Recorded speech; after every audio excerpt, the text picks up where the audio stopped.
Fever fans reach breaking point after two more players join Caitlin Clark and Sophie Cunningham ahead of Lynx clash. The Indiana Fever have battled through one of the toughest injury stretches in the WNBA this season. "We keep signing people, but we're running out of people to sign," were the words of Sophie Cunningham, which perfectly captured their season.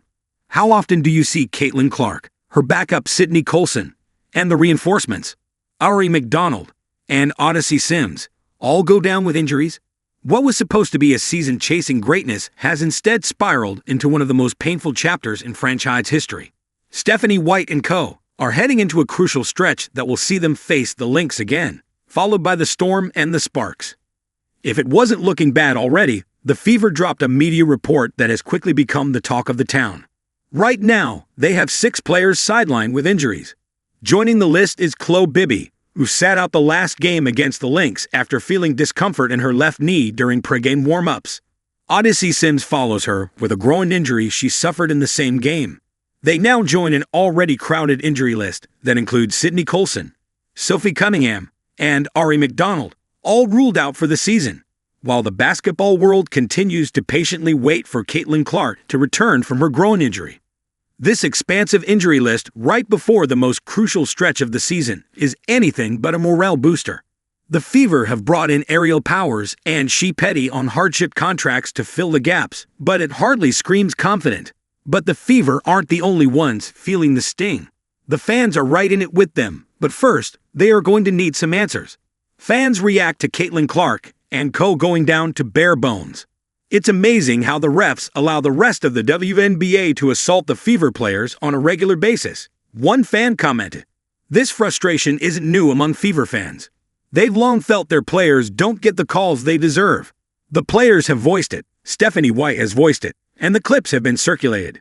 In one instance, Sophie Cunningham was issued a foul while a replay had clearly shown it must have been an offensive foul on Paige Buchers. In another, Caitlin Clark was accidentally poked in the eye and shoved to the ground in a matter of seconds while playing the Sun. In a repeat of shoving and pushing, the rating ROTULA even ended up getting hit with a technical for arguing. So fans aren't letting anything pass. But it's not just the refs that fans are angry with. The Fever organization is taking plenty of heat too. How exactly did Bibby get hurt?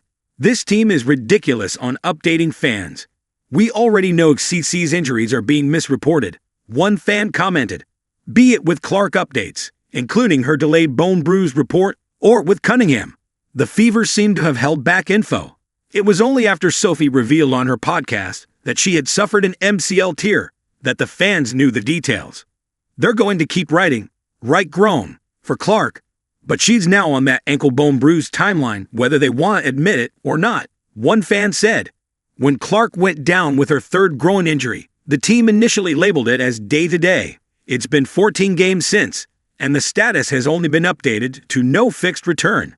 The same seems to be happening with Bibby, with no concrete information as of yet.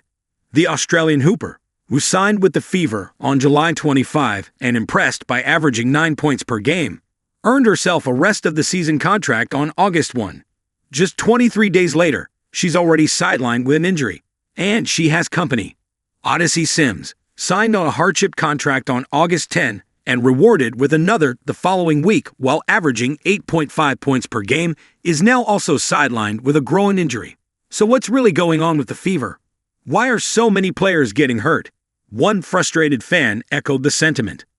What are they doing to them in the weight room and at practice? And maybe add some electrolytes for all these muscle injuries. One questioned. We don't know the cause, but the Fever have, nonetheless, ensured to remain resilient. They are still in the playoff contention, and the first-half lead, coupled with late-game surge against the Lynx, proved that the team is not backing off just yet.